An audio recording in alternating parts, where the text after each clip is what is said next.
All right. Good morning, everyone. Welcome to the convening of the Vibrant Hawaii Economy and Education streams. I'm going to go ahead and share my screen and we'll get started. All right. I'm on what? Are you on the phone right now? Do me a favor, if you're not speaking, could you go ahead and mute yourself? Cuts back on background noise. Thank you so much. All right, an overview of what we're going to be covering today. We'll start with our grounding statement to kind of set the tone and intention for this conversation. I'll launch into a participant poll to understand who is joining this conversation and where we can do better to be more inclusive of folks around the island.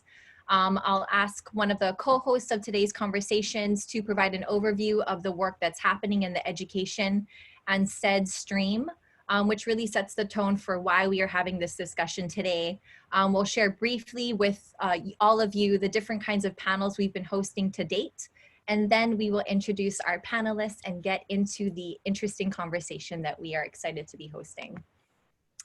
That said, Caroline, if you could start us off with our grounding statement, please. Vibrant Hawaii, oops, I'm muted, am I not? Let me unmute myself. Oh no, I'm not muted, sorry. We can hear you, you're good. Is a growing community that commits to individual and collective wamo kuleana to increase equitable opportunities to build wealth, an abundant reservoir of human, social, natural, and financial capital that we contribute and draw upon. Thank you. If I could ask my Resilience Hub co-chair, Maggie Kahoiloa.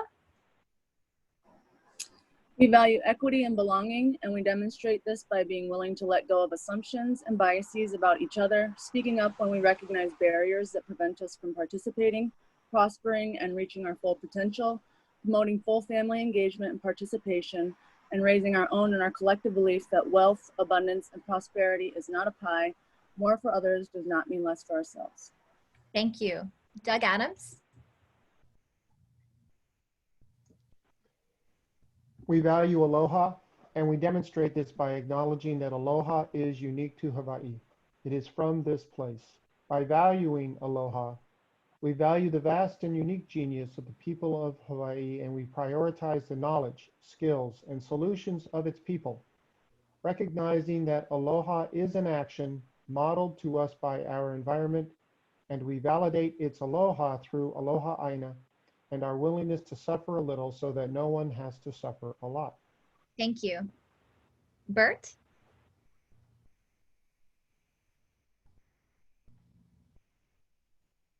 Bert, you're muted.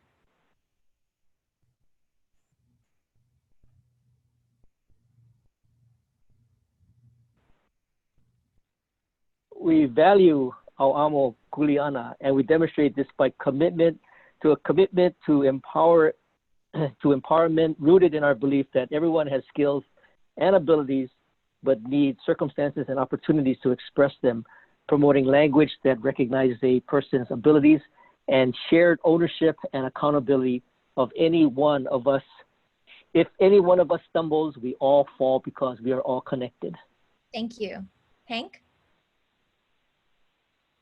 We value flexibility and learning that leads to transformation, and we demonstrate this by being honest without shame. When we don't know, being courageous, adaptive leaders, even when it calls for difficult conversation and even when our outcomes look like failure, demonstrating ahunui and ha'a. As we all hold tension to achieve change and practicing makawalu and acknowledging that we each hold one piece that is bigger of something bigger. Thank you. All right, at this time, I'm going to be launching the participant poll. You should see it on your screen. You'll have a couple of minutes to complete. You must answer all questions in order to submit your response.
Just waiting for a few more folks to finish.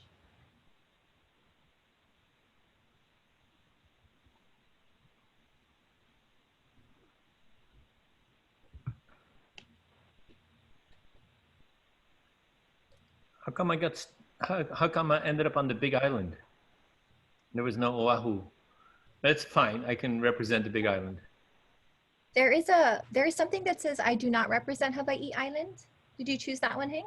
Oh, no. I'm fine with that. I Okay. can represent the Big Island.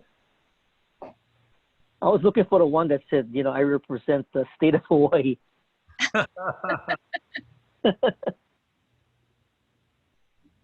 All right, just waiting for a couple more folks to finish.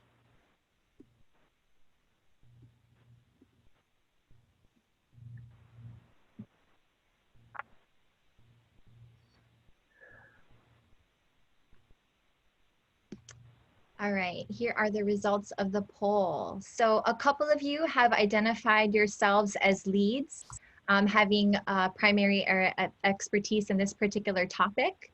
A significant number of folks on today's Zoom call have identified themselves as weavers, connecting folks in their network to this topic.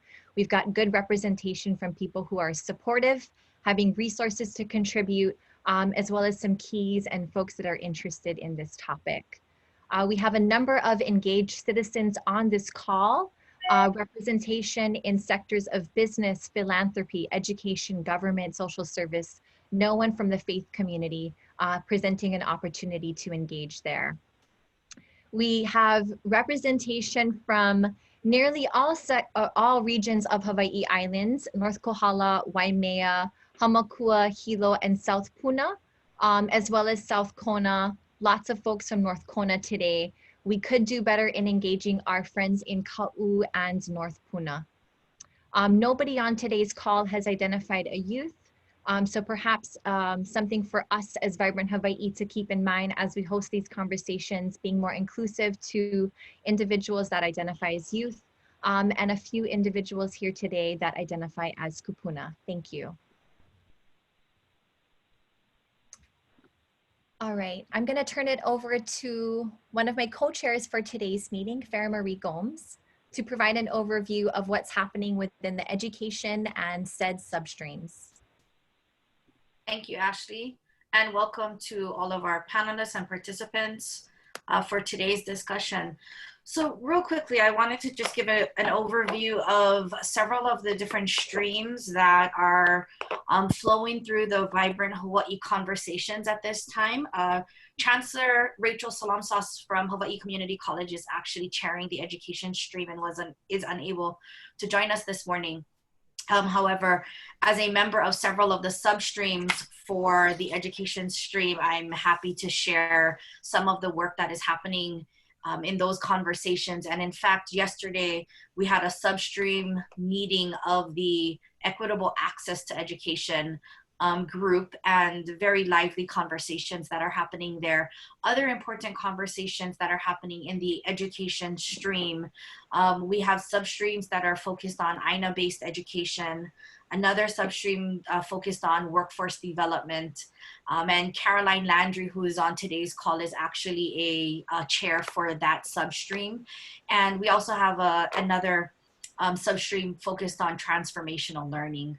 So all four substreams flow up to the education stream that Chancellor Salamsas brings together, and really looking holistically at education, both as a process and a product, and what is it that we need to be improving on and enhancing so that we can have a vibrant Hawaii going forward. Now, today's panel is a product of a collaboration between the education stream and the CEDS stream. And CEDS stands for Comprehensive Economic Development Strategy. That actually is a substream of the economy stream. And the CEDS is actually a document that is produced every 5 years. We produce it as a result of requirement from the EDA, the Economic Development Administration, which is a bureau of the federal government. And the CEDS focuses on being a strategy-driven regional plan. So what is it that we are looking at for our region? And for the purposes of this discussion, our region is Hawaii Island. So there are 4 CEDS plans, one for each county of Hawaii, one for each county within the state of Hawaii, that all flow into a larger state CEDS plan. And so we are in the process of revisioning the CEDS document for Hawaii Island for the period of 2021 to 2025. We're currently in the last year of the 2016 to 2020 version. So today's conversation on the tech industry represents one of 6 panel discussions that Vibrant Hawaii has been hosting for the particular areas that we have heard from Hawaii Island residents as being areas that we need to focus on in the future to ensure that Hawaii Island is a vibrant Hawaii. Today is our 4th panel. We have done 3 so far, one on creative and performing arts, another on regenerative and community-based tourism, a 3rd one on sustainable and resilient food systems. Bringing us to today's panel, 2 weeks from now, we will have a panel on healthcare and wellness, followed 2 weeks later by our education panel. And so we thank all of our panelists today for joining us and engaging in this conversation. We are listening intently to what you have to share with us and appreciate you taking your time to be here with us. Thanks, Farah. And we can go ahead and get started with introducing our panelists that are joining us today. Stuart, are you on? I am. Thank you. Okay, great. Great to see you. See you too, Ashley. Wonderful. Thank you, Stuart. I know that you had sent that email, so I was hoping you would get the information in the time that we were still doing our brief background and info. So it's with great pleasure that I get to introduce Stuart Coleman, who is the executive director and co-founder of VAI, Wastewater Alternatives and Innovations. VAI's mission is to reduce sewage pollution and restore healthy watersheds by providing more efficient, affordable, and eco-friendly solutions to wastewater management. Coleman is a writer, speaker, and the author of 3 books, including Eddie Would Go. Thank you for joining us today, Stuart. Thank you, Farah. Appreciate it. Tam Hunt is a renewable energy lawyer, activist, and writer based on Big Islands of Hawaii. He is author of the book Solar: Why Our Energy Future is So Bright. Thank you, Tam, for joining us this morning. Thank you for having me. It is my pleasure to introduce Bert Lum. Bert Lum is the State of Hawaii Strategy Officer for the Hawaii Broadband Initiative, dedicated to ensuring that Hawaii establishes robust, resilient, ubiquitous connectivity to the global broadband network. Bert was a technology columnist for the Honolulu Advertiser, and since 2008, he has been producing and co-hosting a weekly science and technology show on Hawaii Public Radio called Bytemarks Cafe. He, along with Jan Kitajima, co-hosts the Geek Beat on Hawaii News Now Sunrise, and he also wrote a column for the Civil Beat called Civil Geeks. Thank you. And our final panelist joining us today is Hank Rogers. He's a computer game developer turned into a serial tech entrepreneur. He founded Blue Startups, an accelerator that has graduated more than 90 companies, Tetris, a thriving software licensing business, and Blue Planet Energy, now making waves in the energy storage industry. Thanks for joining us this morning, Hank. All right, now we are going to turn to our panelists to provide opening remarks. We would love for you to provide us an overview of some of the work that you are lifting up in the tech industry, and identify some ways that you feel we can start to begin to move the needle in tech so that it can be part of a thriving economy for Hawaii Island. Stuart, can we start with you? Absolutely. Thank you, Ashley. I was at the Surfrider Foundation, a grassroots environmental nonprofit, for the last 10 years. And we really started focusing on the issue of sewage pollution, and mainly coming from cesspools, which is a kind of outmoded technology that we were the last state to ban the construction of cesspools by about 40 years. So we were way behind. And so we created our nonprofit, VAI, Wastewater Alternatives and Innovations, last year because we realized there was a gap. No other nonprofit was focused on this. And that was partly because I had gone to the Gates Foundation's Reinvented Toilet Expo in Beijing the year before that, and saw that, here in this field of sanitation, there really hadn't been a lot of innovation. We had improved some of the gadgets and widgets, but same basic kind of very wasteful technology that we've been using for over 100 years. When you think about the issues of water across the world, and even in some places of the Big Island where across the islands where we have drought conditions, the idea of flushing potable drinking water down our toilets is kind of ridiculous. And so we've been very excited because there's a lot of room for growth in this sector, and excited to announce that we installed our first waterless incinerating toilet at HIMB at Mokualoe, or Coconut Island, and which is a scientific research center right off of Kaneohe. And they're very excited about that too. You've never seen so many people get excited about a toilet in your life, but it's the first one in the Western United States, the first one in Hawaii. And so we're very excited about it and hope to usher in a lot more, kind of technological innovations in the coming years. Thanks, Stuart. Cam, do you want to provide an overview of some of the work that you are doing, not only as a renewable energy lawyer, but I know that you're one of the founding members of Think Big Island Green. So any thoughts that you have on how technology can play a role in incubating economy here on the island?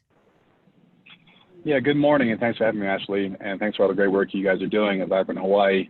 I am a policy lawyer now for almost 20 years and focused entirely on green energy for the last 15 years. My clients are still almost entirely in California, even though I've lived in Hawaii now for almost 5 years full time, and I do a lot of volunteer work here on the islands, as Ashley mentioned. The sky's the limit for tech here on the islands, and my focus has been on green energy. And then in the last 8 months, with the pandemic and resilience issues really coming to the fore, I co-founded with a number of other local activists a group called Think Big, which is Think Big Island Green, and we're focused on the obvious ways to make the Big Island and Hawaii more resilient and self-reliant, and some less obvious ways too, including green energy, of course, green transportation, public transit, local ag is a huge one, better trails, parks, and recreation for a lot of reasons in terms of jobs and better lifestyles. And then education about all these issues, just making sure people understand, why we're doing this and why these things are important.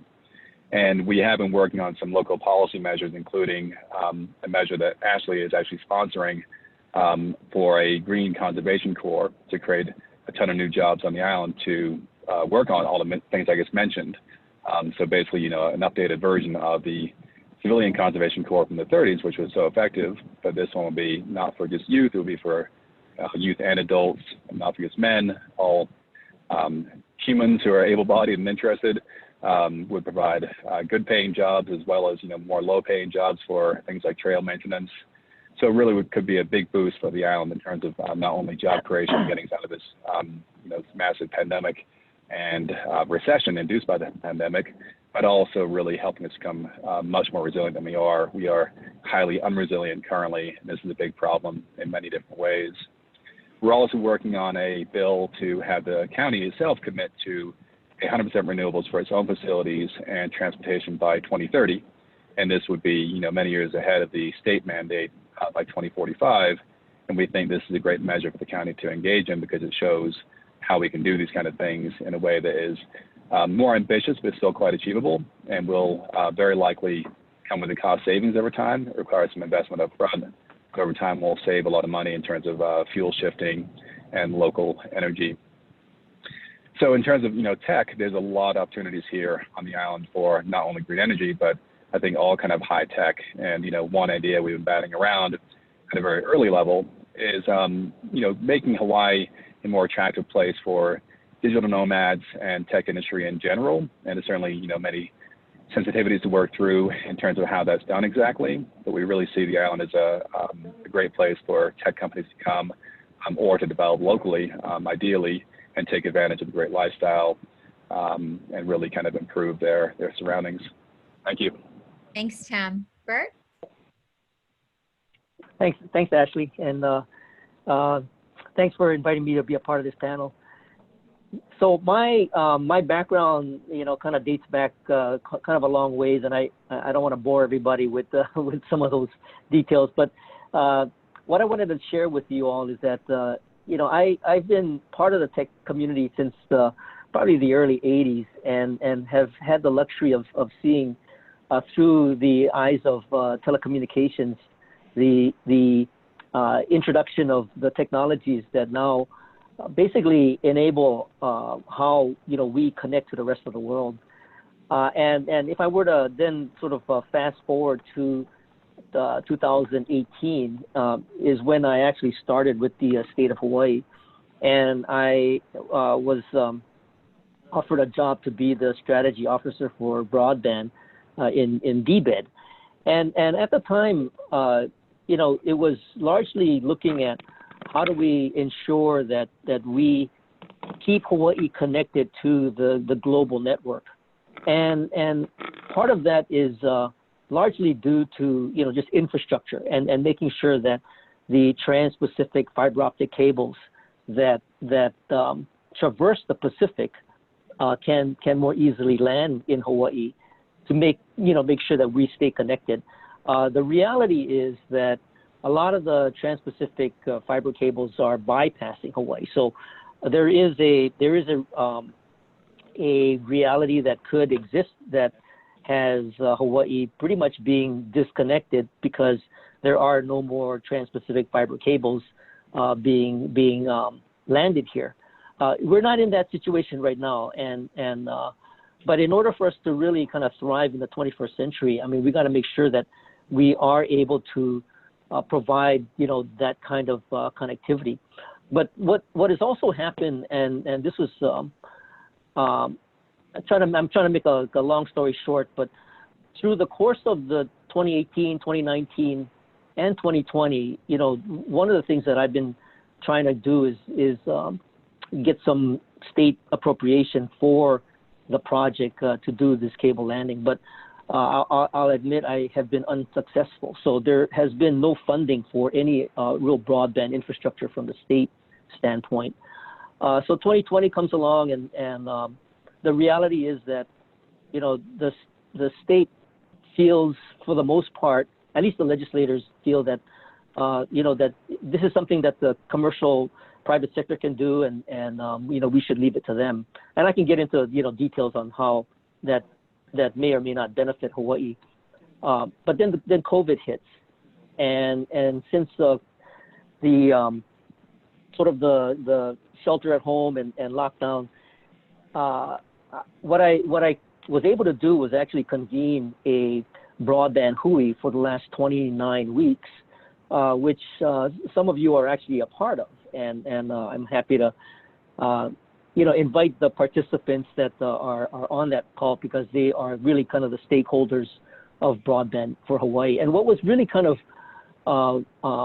became extremely obvious as a result of that was that the whole pandemic shone a bright spotlight on all the inequities that exist as a result of just leaving it to the commercial sector to provide broadband. And what happens is that all the families that aren't connected don't have the ability to either distance learn or do telehealth or even do government services or even remote work. So, if we want to really sort of thrive in the 21st century and leverage the internet as a mechanism to stay connected, not only as consumers but as creators, we have to make sure that we are able to deliver broadband connectivity to everyone. And so what has happened as a result of the broadband hui is that we've architected a sort of a shared vision, which is a work in progress right now, but it's a digital equity declaration, and we're putting that together to really help people understand the connectivity from the trans-Pacific fiber optic cables all the way to the rural connectivity. And oftentimes, a lot of the rural communities would prefer to see themselves as the first mile as opposed to the last mile. And so it's a real reframing of where, what the importance of broadband is and how we enable that connectivity across the entire state of Hawaii. And so that's a little nutshell of what, the work that I'm trying to do. And it's like, in typical fashion, it's like moving a boulder up the hill. But again, I appreciate anybody's support for, the broadband effort here in Hawaii. Thank you, Bert. It's a pleasure to have you. Hank, do you want to provide an overview of what you're doing and your thoughts on how technology can really play a role in creating new economies for our island and state? Yeah, so what I'm working on right now, I have a little laboratory at my ranch. That's it. And we're studying, how can I say, move away from fossil fuels. So we're not connected to the grid, and we're trying to look at technologies that at this point either don't exist or just barely exist in Hawaii. So we're off grid. We started off studying battery storage. In order for you to be off grid, you have to have batteries so that you can power at night. And we went to a bunch of different battery solutions, and finally we found one that we liked and ended up spinning off a company as a result. That company now has 25 employees nationwide. We have over 200 dealers. We did almost $2 million in product sales last year, and we're profitable. So, I mean, that's a business that started right here. Why isn't it still in Hawaii? Well, manufacturing is tough to do in Hawaii. Our newest products are being manufactured in like industry scale places like in Chicago right now. Blue Planet Research also is looking at the next phase. Where do we go from here? By the way, when you're off grid, you have to overbuild your PV or your solar panels because it has to work on a cloudy day. And if you're going to take your islands off of fossil fuel, you're going to have the same problem. You're going to have to overbuild it so that it covers days when it's cloudy and when there's not enough wind for whatever reason. So what that means is on a sunny day, we have all kinds of extra energy. What do we do with that is the question. If you look at the PPAs that the electric company has with solar and wind providers, that's called curtailed energy, which means that if you are a provider of solar or wind, it means you have to throw any energy that HECO or HELCO, whatever they are now, don't want. You have to throw it away. I mean, like, can you imagine a state where we're spending $5 billion a year on oil and we're throwing away energy when we have too much of it? It makes no sense.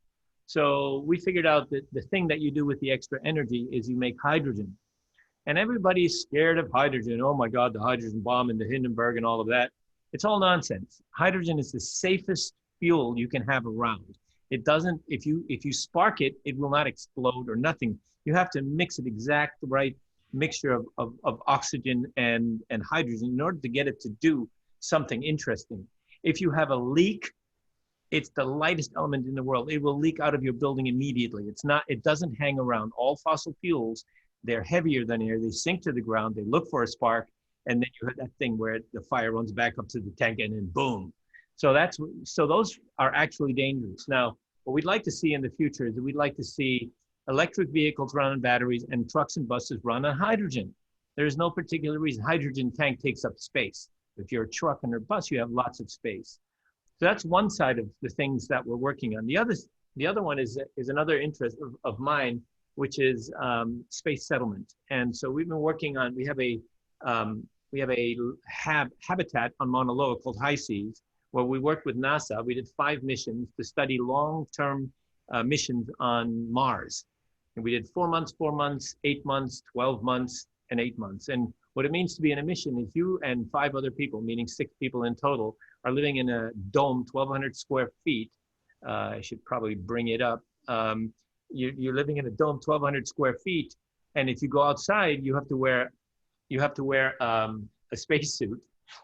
And if you communicate with the outside world, you're gonna love this, Bert. We delay that signal 20 minutes each way because the moon is 3 seconds away, but Mars, when it's really close, it's 4 minutes away. But when it's far, when it's on the other side of the sun, it's 24 minutes away. And it spends a lot of its time on the other side of the sun. In fact, there's even a couple of days when it's behind the sun, when we lose all communications. Ooh. Anyway, the next foray is that we want to build a prototype moon base, or parts of prototype moon bases, because Elon Musk is going to deliver us 150 tons on the moon, 150 tons on the moon in 2024 with his Starship. And there's every indication that he's on track to do that. And this is, today it costs $1 million a kilo to send something to the moon. He's talking about somewhere between a 10 or 100-fold reduction in the cost of sending stuff to the moon. And guess what? Nobody's thinking about what to send to the moon.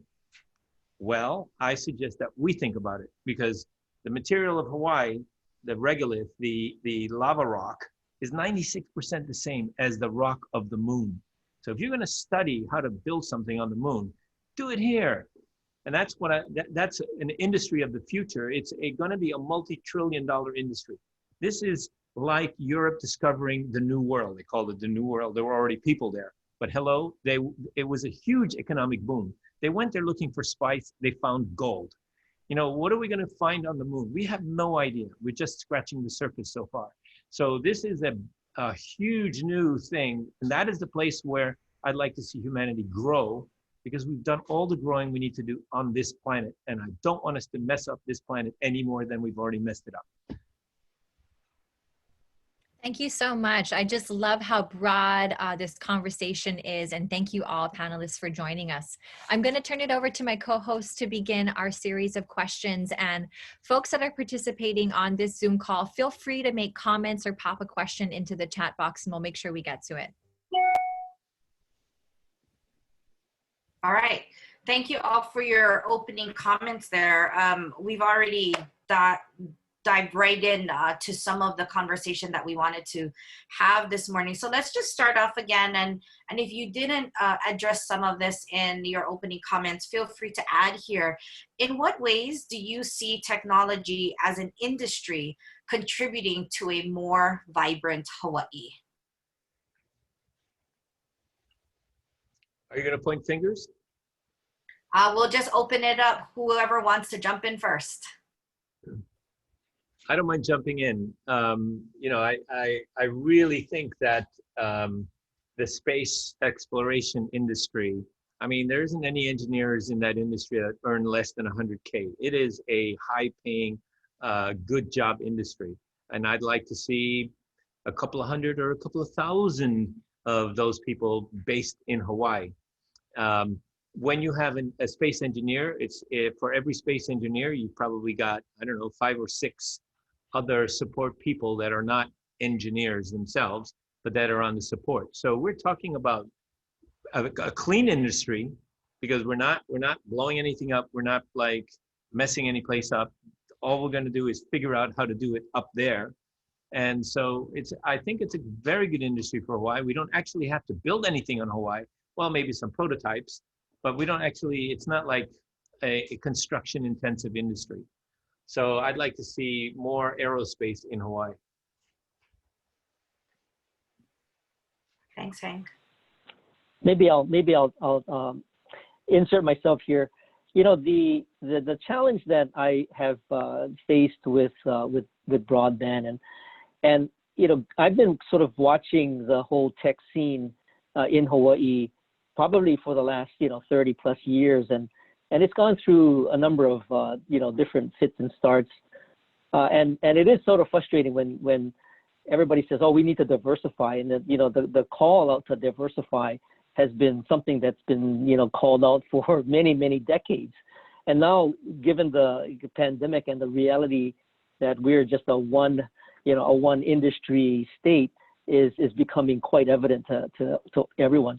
The thing about broadband and the internet, one of the things that I found a challenge, and I'll have to credit the broadband Hui, because they've stuck with me for the last 29 weeks, but they've at least given time to understanding what it is that enables Hawaii to stay connected. And interestingly, most people think that the internet just comes from the air, and that it's just something that falls from the heavens. but there has to be some connectivity that actually gets established in order to get broadband. So one of the things that you know, I try to emphasize is that any technology that could find its home in Hawaii still needs the, you know, the information highway, the freeway upon which that information can be shared with the rest of the world. So, you know, you have to think of broadband as sort of like foundational infrastructure, much like you would have an airport or a road or even the water system that delivers water from, you know, the aquifers to whether it's a farm or a business or a residence. You have to have the means by which that information gets from the global internet to the rural locations, and that's infrastructure. If people lose sight of that basic need for connectivity, then you can't build upon that. And my argument is that you can't build a technology sector if you don't have the foundation upon which to build upon. So that's, you know, that's something that I think people are realizing, and you can't. And all of us on this call are probably speaking from a place of privilege because you already have an internet connection, you're already on Zoom, you're already computer literate. But if we don't enable this for everyone in Hawaii, then we are furthering the digital divide and the haves and the have-nots, and, you know, creating sort of the elite community that we find ourselves in right now. So I just want to say that, you know, it's really foundational, and things like the internet and broadband are really kind of a civil right as well as a human right. Yeah, I'll chime in there. Tam Hunt. I fully agree with what Hank and was that Bert or Stuart? I couldn't tell. Someone, I'm on the phone. What was said before me? And great. Yeah, fully agree. I'm honored to be on the panel with you gentlemen. And I think there's some really amazing stuff going on. You know, our kind of watchword or watchphrase here is, you know, locally self-reliant but interconnected. And so, you know, the future I would like to see personally is one where the Big Island and Hawaii in general can, you know, be a laboratory and an example to the world of how to be fully self-reliant, or not fully, maybe let's say 90% self-reliant as a reasonable goal, but also fully interconnected, you know, and broadband is a huge part of that. And we can, of course, produce all our local energy, all our local ag if we want to. We could even manufacture things here. Like, you know, Hank mentioned, we have pretty amazing resources, and there's some pretty innovative stuff going on in terms of what you can do with things like regolith and other materials we have here in Hawaii. So I think we have, you know, really just infinite potential here. And it really is a matter of ideas coming in and ideas being made reality by, you know, innovative and hardworking people.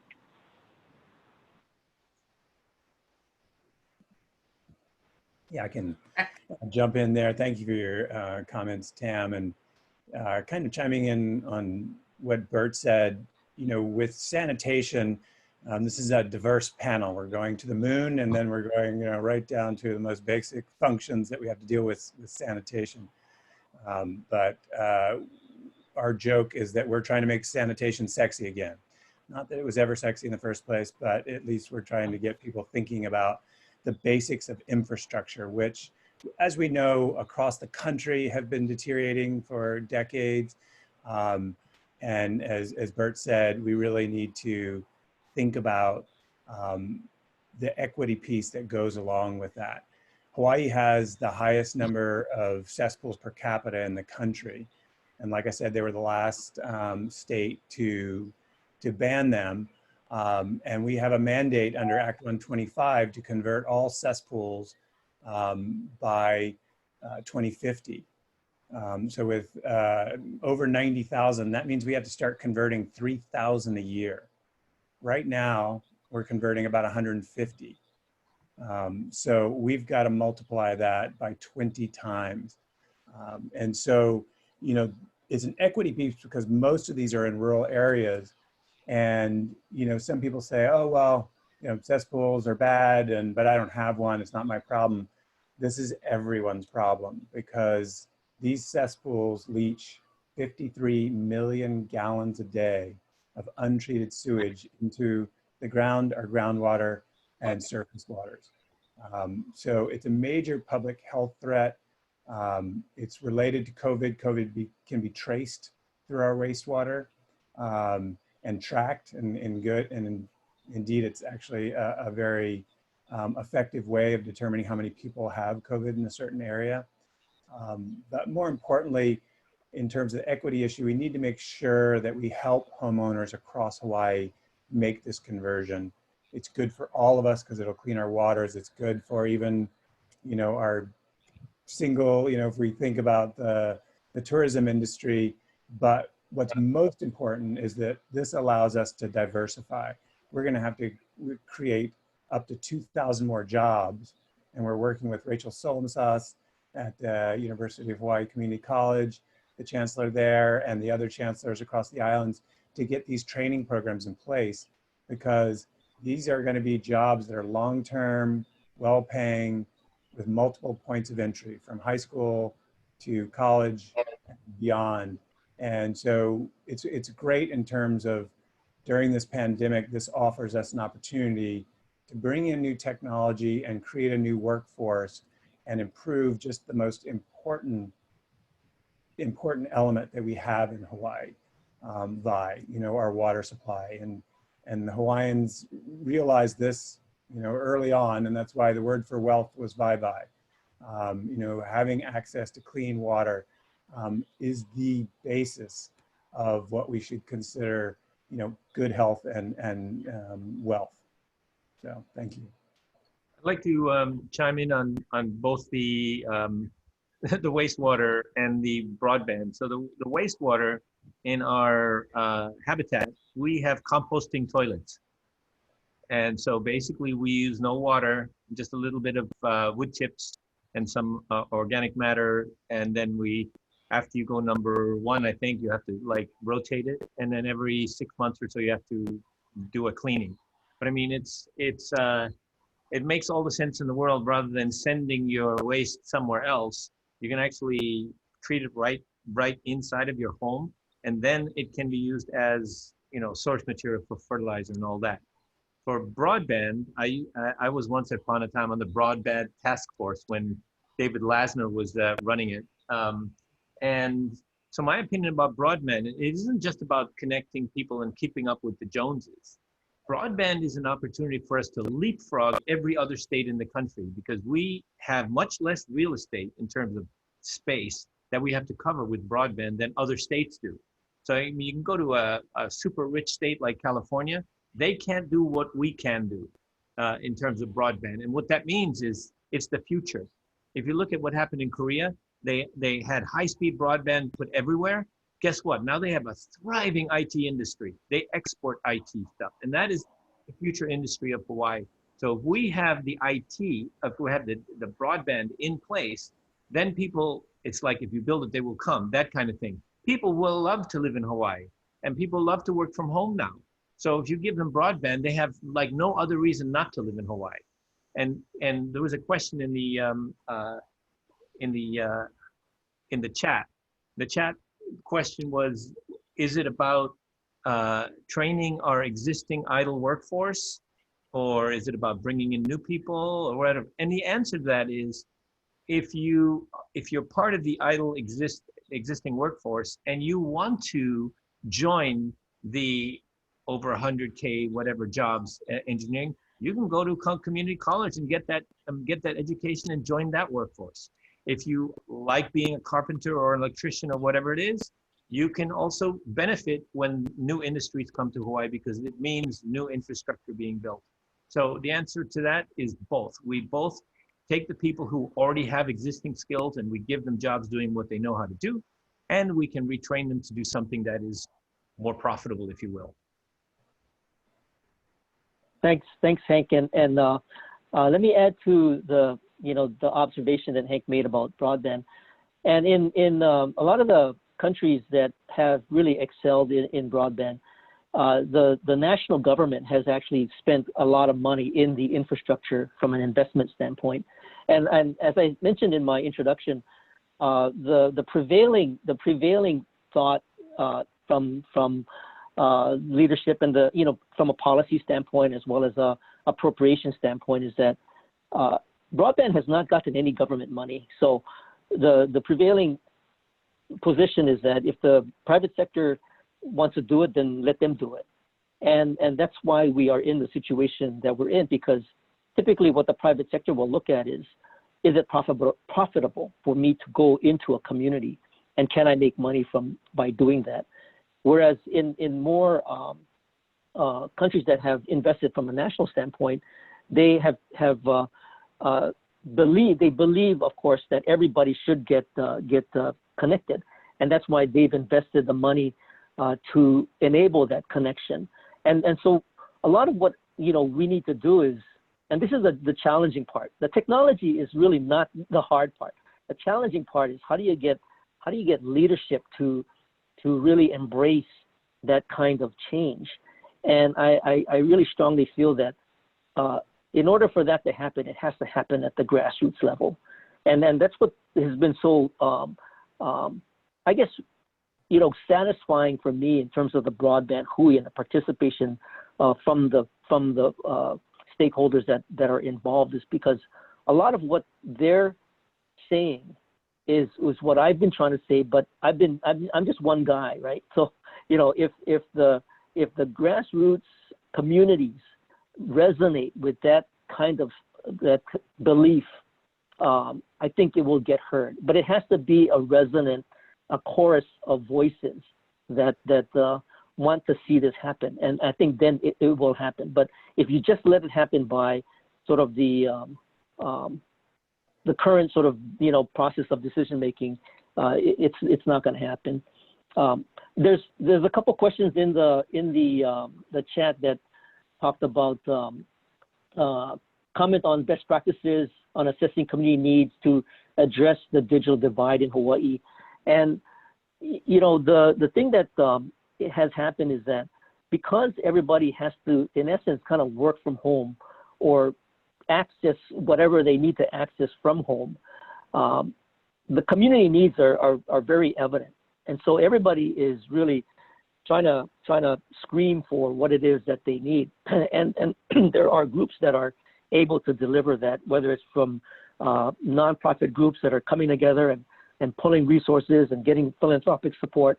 That is happening. And what I'm trying to do from a government standpoint is how do I lend voice to those efforts, and how do those voices potentially then translate into policy?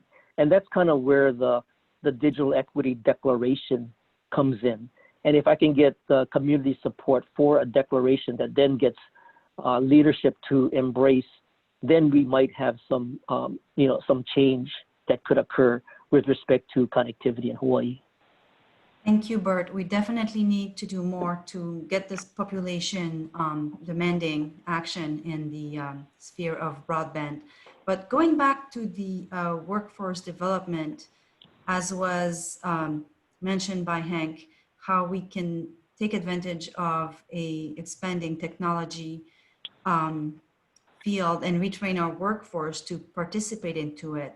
I would like to ask all of our panelists if there's a specific component of education and workforce development that we need to have in place or strengthen in order to expand our economic sector of technology. I can chime in there. Tam Hunt. I'm also on the board of the Hawaii EV Association, and we just finished the National Drive Electric Week with a couple webinars, and we've been working on various educational events surrounding that, and then more generally through the year. And we've also been in contact at the fairly beginning level, also working with the Green Conservation Corps idea that Ashley's helping us with in terms of the local community colleges offering courses to retrain people for solar technician jobs, energy efficiency technician jobs, related green energy and green transportation sector jobs, local ag, which certainly includes some tech components. These kind of things, again, is a huge potential here. We have, thousands of unemployed or underemployed people in Hawaii, and I think we really need to kind of ramp up those conversations in the near term to really lay the groundwork for this, really transformation of the economy, which we need to see in terms of transforming our, green energy, green transportation, local ag sectors to a more resilient, localized economy. Any more thoughts on Let me- education? Yeah, let me share some things that I think many of you probably already know, but I wanted to share it with others that may not. So there's a couple of programs that are, launching, and one of them came as a result of some CARES money. And all the local EDBs, the Economic Development Boards, have been involved because EDAH, EDAH, the Economic Development Alliance of Hawaii, has a project called Aloha Connects Innovation. So just as a show of hands, how many people know about Aloha Connects Innovation?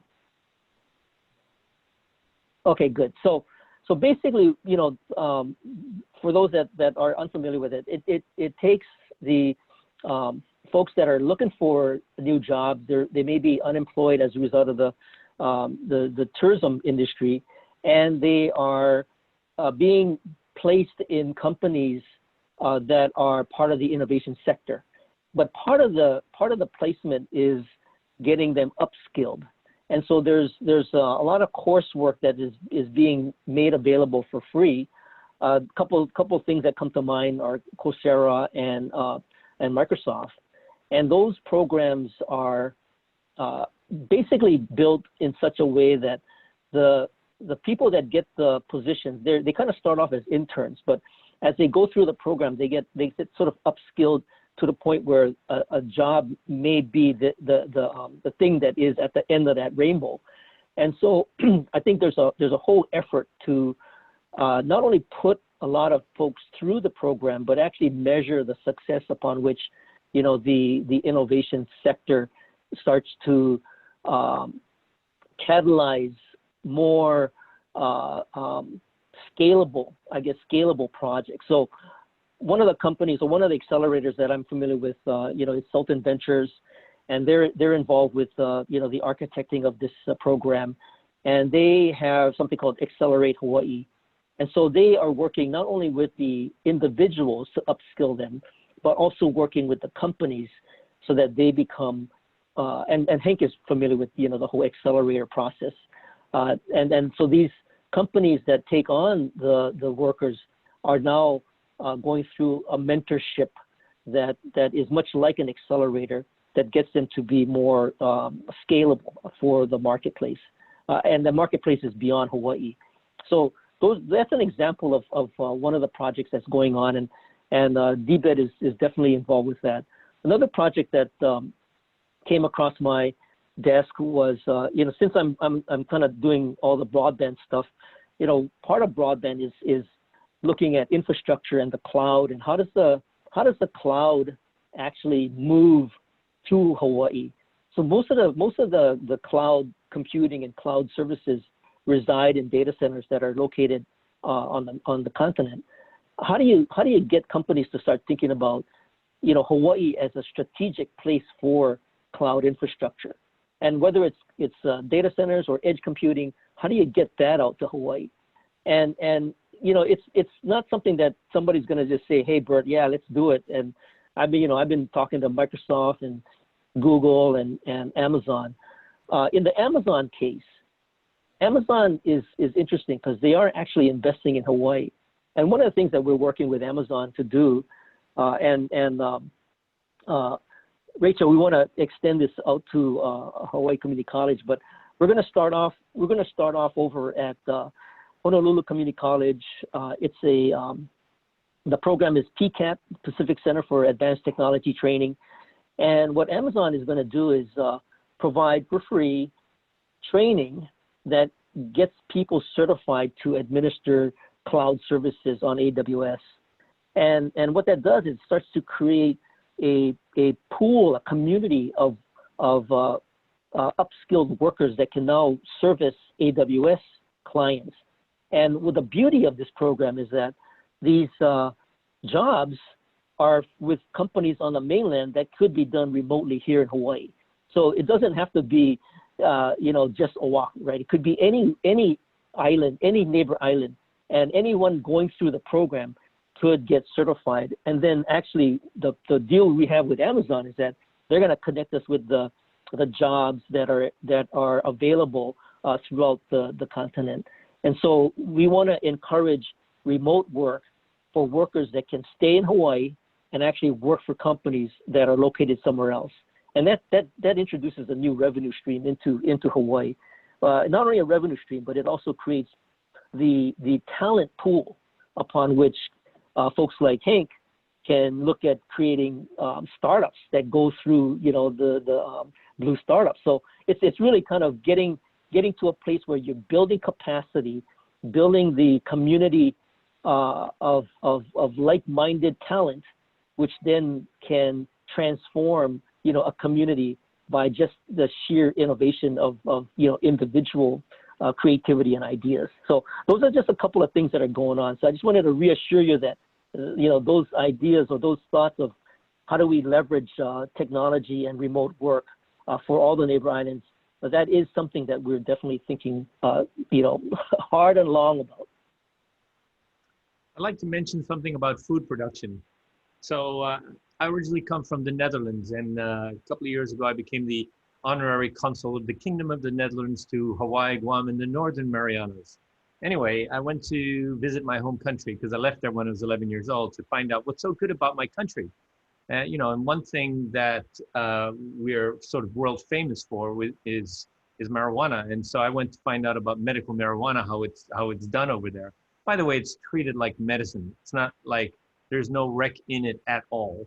It's all bought by the government, and it's handed out. If you're like even off by 2% on the CBD and the THC, your batch is rejected. Any trace of insecticides or any of that, reject. So, but here's the interesting thing. So the Netherlands has 16,000 square miles. Hawaii is about 10,000 square miles. So the Netherlands is slightly bigger. We have 17 million people. 17 million people. We are the second largest exporter of ag product in the world. Okay, the second largest. US is one, we're number two. We export over $100 billion a year of ag product. Okay, fine. A lot of it's flowers and things like that. I mean, we focus on high-priced items, but hey, you know what? How do we do that? How do you do that? Where's the space for it? Because 17 million people take up space and resources. And the answer is this is all mechanized in like gigantic greenhouses. And you know, the issue with the reason that we can't compete with food coming from the mainland is because of labor price and land price and energy costs. So all of that's added up, we're only providing like 7% of the food that we consume in Hawaii. If we were to think about it in the way that the Dutch people thought about it, say, hey, we want to make money doing this, we could. We have much better sun than they do. We have much better climate than they do. They have to fight winter. So they don't even have a like year-round growing season like we do. So I don't understand why we can't like use technology from another place to develop an industry in Hawaii where we can grow things that first of all, that are consumed in Hawaii, and second of all, they can't be grown anywhere else that we can export. So these are all things that are question marks in my mind. I'm not in that business, so I don't have the answers, but I think it's an opportunity that's been like squandered.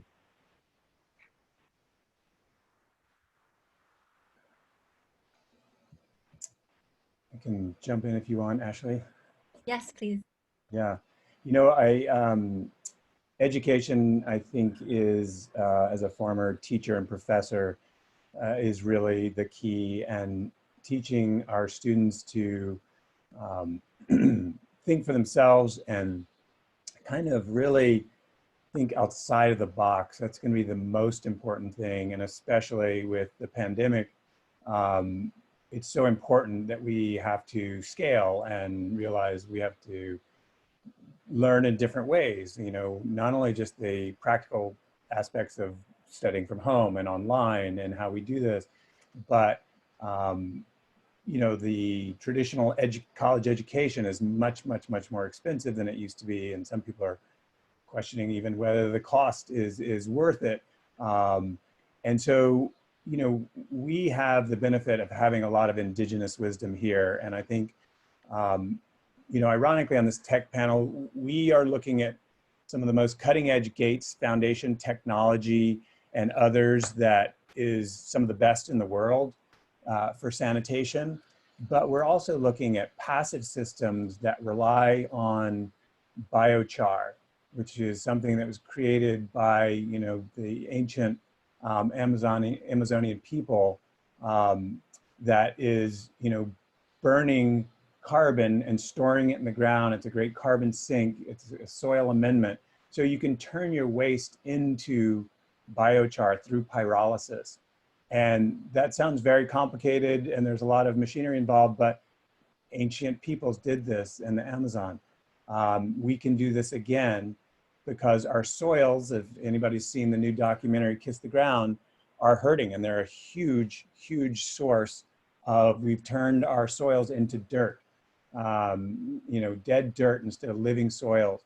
And I mention this because with climate change and sea level rise, we need to get back into some of this indigenous wisdom and take care of our basic soils and learn how, like civilizations have done throughout the millennia, to turn your waste into something productive. Instead, we spend hundreds of millions of dollars on expensive municipal treatment plants. We partially treat it, we spend a lot of money, and then we pump it 1.5 miles out to sea in Honolulu. When we don't need nutrients in the ocean, that's actually, they're really bad for the ocean. Nitrogen is the last thing you need because it creates algal growths and algal blooms and lack of oxygen, but we need it on the land. So, you know, the ideal is to kind of separate, you know, when it comes to sanitation, solids and liquids, and you reuse the solids, put them into the soil as a soil amendment, and then you pasteurize the water with the heat that it takes to turn those, you know, the waste into biochar. You pasteurize the water and you put it back in where we need it into our aquifers.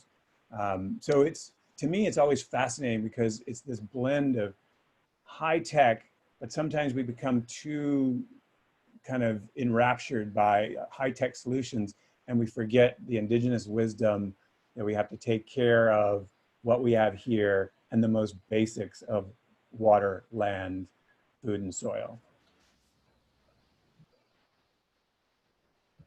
I want to segue into another question, sort of education related, and it, you know, it's kind of springboarding off of a question that Heather Kimball, one of our panelists, asked, which was opportunities for Keiki. You know, we talk about upskilling a lot of folks that were previously in the hospitality and tourism industry and having to retool their skill sets. But, you know, as a mother, someone that was born and raised here and wants to provide my kids opportunities to stay, what sort of experiences or opportunities exist for our Keiki right now to dabble in things that are technology related? And I'm thinking of things like Purple Maya, the nonprofit that goes into disenfranchised communities and teaches kids how to code. I'm thinking of business models like Ma'o Farms, where kids are growing food, but also understanding, you know, building up those entrepreneurial skill sets so that when they leave, not only are they well equipped to be growing their own food, but they have those entrepreneurial skill sets to turn any of their passions into a business model. So, you know, let me start off. And, you know, one of the benefits of doing Bite Marks Cafe for like the last, I don't know, 12 years is that, you know, I get the benefit of talking to a lot of folks that are involved with some of the programs you just mentioned. So I would definitely agree that Purple Maya is top of the list. And what Stuart was talking about in terms of indigenous knowledge, I mean, they're probably one of the champions to provide the connection between traditional knowledge and technology and innovation. And they've been doing some really great work. So the other thing that I would highly suggest is that that the students who are interested, I mean, a lot of it has to get kind of bottom up driven. Believe it or not, there was a bill that got passed for the DOE to establish computer science and education in all schools. Now, they weren't really well funded, so there may be some gaps in that, but computer science is something that is it's on the books as an act for the DOE to roll out computer science in all the schools. Now, there are programs that some of the schools have embraced because they want to do their do it uniquely. One of the companies that I'm also very familiar with is Oceanit, and many of you might know Ian Kitajima, and Ian does a program called Altino, and it's a programmable car, and they basically take it out to schools and provide a train the trainer kind of program where teachers can incorporate the use of this programmable car to incorporate the lessons around doing sort of computational thinking. It's not it shouldn't be something that you would want to get scared away from. It's really how do you logically design something to take a right turn, take a left turn, and then stop, right? And so as people start to explore the logic behind doing that, it gives them sort of a foundation for computer science. So I think there's pathways, and obviously there's robotics, and robotics has been around for a long time, and there's all kinds of programs that I think that already exist in the DOE. We've been involved with something called the Hawaiʻi Annual Code Challenge, and we've been trying to get the more high schools to participate in the code challenge, and some of them already do, because the high school, as an example, like Waipahu High School and others have teachers and students that see the value, so they've already had several years of participation. But other schools like I know the guys over at Hawaii Prep Academy up, and they do on Nalukai, and Nalukai Academy takes high school kids and runs them through a like a intensive camp for startups and creating a business and doing innovation. And Hank is fully aware of this. But what happens is that even for one of the folks that was at that Nalukai, and they were from Hilo High, they were saying that there wasn't any coding club or any enough of a critical mass for them to enter into a Hawaii Annual Code Challenge.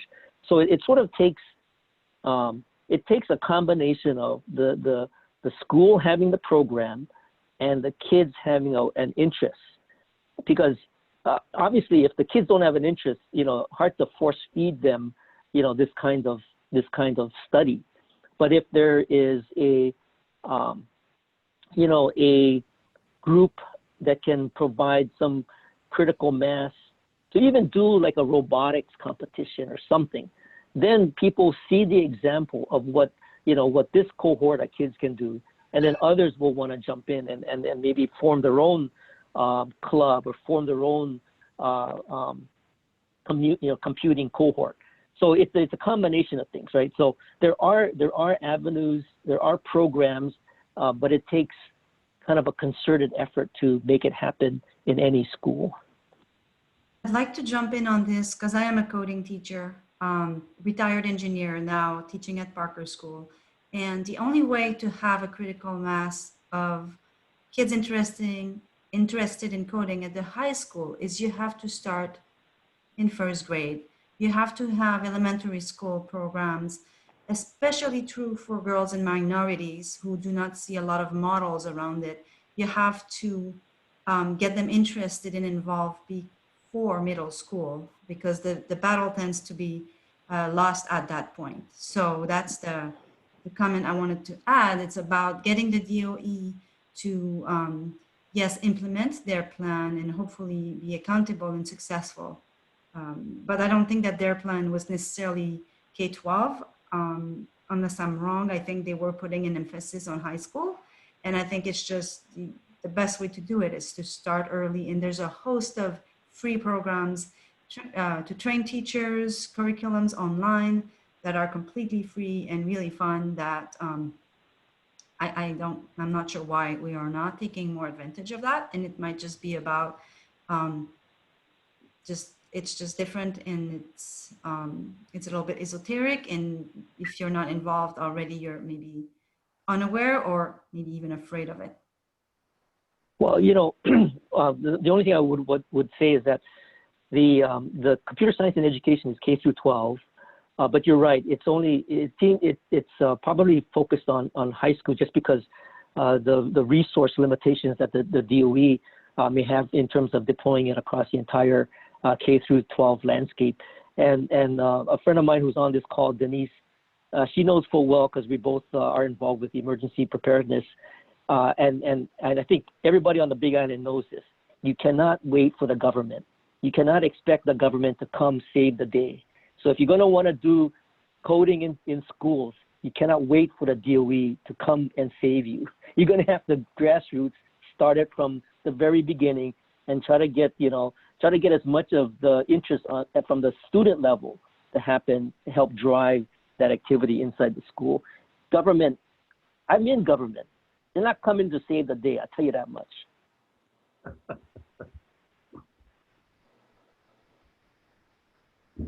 Do any of the other panelists want to weigh in on opportunities for Keiki? I mean, I got to parrot what Bert just said. I mean, and what Carolyn said. I mean, if you really want somebody to get good at something, they have to start it when they're like 6 years old. You're not, if you learn how to play the violin at 18, it's too late. You should have started when you were 6. And so if you really want to get Keikis to become world-class coders, you got to start them early. There was a guy in England, he got knighted. His name is Sir Clive Sinclair, and he came up with the BBC. There was a $100 computer, and you connect it up to your television set. It created a boom of kids programming, and as a result, in the gaming industry, at least back when, a huge part of the gaming industry came out of England because they got an early start. All of the kids got an early start. So it doesn't have to be an expensive Macintosh or something like that. They just have to have access. And I think that is the broadband is the key to that. And then having I can imagine a machine going forward where you don't actually have to have expensive hardware. You just connect them through broadband. All the compute power is in the cloud somewhere else. You don't need to have it in your laptop or on your desktop. All you need to have is a machine that can actually show you a picture from the internet and a keyboard. And so how much can that cost? And the answer is very little. And we just need to get to that, and we can anticipate that. If we can anticipate things like that happening, look at what's new on the horizon and see where we can make a transformative leap forward. Because again, Hawaii is a relatively small population, 1.5. We don't even make 1% of the population of the country. If we want to make a change, we can move much more quickly than others can. And that should be our advantage. It shouldn't be our problem that we can't play catch-up football to, I don't know, San Francisco or whatever. We can actually leapfrog other places if we have just a little bit of vision. Maggie, did you want to weigh in here? I see you have your hand raised. Yeah, I just wanted to weigh in a little bit because I do agree that it does need to start early. But as a mother of a STEM child, my daughter is in Kealikehe STEM, and she applied to get into HPA. She was accepted as a boarding student, but then actually attended the summer camp for STEM, her 8th to 9th grade summer, and decided to stick with Kealikehe. She's had a contract with NASA to build the rocket, which got canceled in COVID period because they replaced top 20 in TARC in New York last year. She's learned how to code extensively. She went to Nalukai this year as part of Team Hui. And it's very intensive. The one thing I think that we need to keep in mind is the demand on these kids in terms of the amount of time and energy required to actually participate at a level that's going to bring forth change is very demanding. So we also have to create an environment for them to feel supported in those efforts as well. And it can happen at a later age, but definitely, I think in terms of my hub work, I will definitely be implementing programs that start science, technology, engineering, and mathematics much earlier.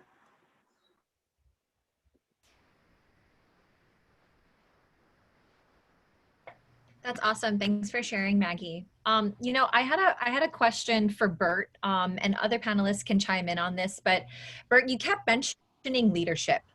and building stuff up from, bottom up grassroots level, and really being united as an island nation, community, in order for leadership to act. And so I just want you to expand a little bit about what you mean when you say leadership. Do you mean the governor? Do you mean the state legislature? Do you mean, county government? Just wanting to establish some common language. And then also, as an example of leadership, right? You talked about the Aloha Connects Innovation Program. And I was devastated to learn that the governor axed $26 million off of the allocation that the ledge set aside for that program, as well as Kupu. And so that was clearly something that the community across the state was united in, and we were advocating for it, yet leadership decided to axe it. And so it's mind-boggling, because we're trying to, as a grassroots community, elevate what we want to do, and we're letting leadership know what that is, but they're not hearing us. So some advice on that. How do we navigate? I have not figured that out myself. And so the question of leadership is always a key one, because it's always good to have some resonance, with ideas that leadership has, so that you can move an agenda forward, right? I mean, it's hard to do it when it's disconnected from maybe what the voices of the community want, and I, for one, and I'm looking at Hank, because Hank's been at this for a long time. I mean, he admitted to be a part of the broadband task force, which was started like a dozen years ago. And somebody must have had a vision back then. And here I am, a dozen years later, still trying to, get the appropriation for, some infrastructure. And so you might ask, Bert, so what's the problem? How come you can't do it? Well, at the risk of losing my job, it just doesn't, there's a lot of pieces along the way that can torpedo, the best intentions. And again, like you have experienced, you had a lot of good appropriation put into the Aloha Connects innovation, but somewhere along the line that got cut. And I currently have some broadband projects for CARES consideration, and I'm in October already, and only got the opportunity to submit. And so, I'm it's like creating the wheel all over again, And so anyway, to answer your question, it's always great to have sort of a clear message, I guess, from leadership, but sometimes that's much more complicated than what would seem like an obvious thing. When we talk about the Digital Equity Declaration, and I like to tie it back to historical.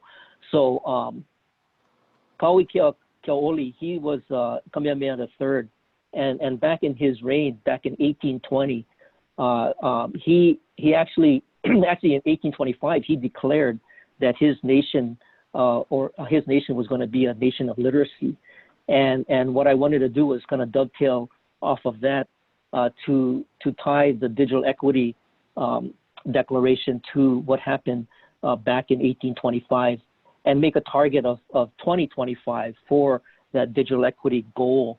And the reason there is because, when you speak of leadership, that is a time when a leader could make a declaration and everybody jumped on it and felt that that was something that they could really embrace, and it really brought the Hawaii community to the intellectual literacy that enabled them to communicate with the rest of the world. And that was a time when the alphabet was forming, and what resulted was a plethora of newspapers that became available, and so that's a demonstration of Hawaii back in the 1800s, that through leadership just took innovation and ran with it. We're in a much more complicated world right now, but we still gotta try, and that's what people on this call are just trying, right? We're trying to do it and trying to get the rest of the, the community and our leadership along the ride with us. Thank you, Bert. To continue on with leadership, I would like to ask all panelists if there are specific policies and processes that need to be addressed to better support our expansion of the tech industry. Can you think of any that we should focus our efforts on? I mean, I think Yeah, I can. Bert, focus on broadband. That is the enabling infrastructure that, it enables everything else. So if we have that, then we have an advantage. And, you could connect kids in school and then they have an advantage. So I can't think of a more useful thing than fat broadband. Well, so let me say something quickly, and I want to give it over to others to speak because I talk too much.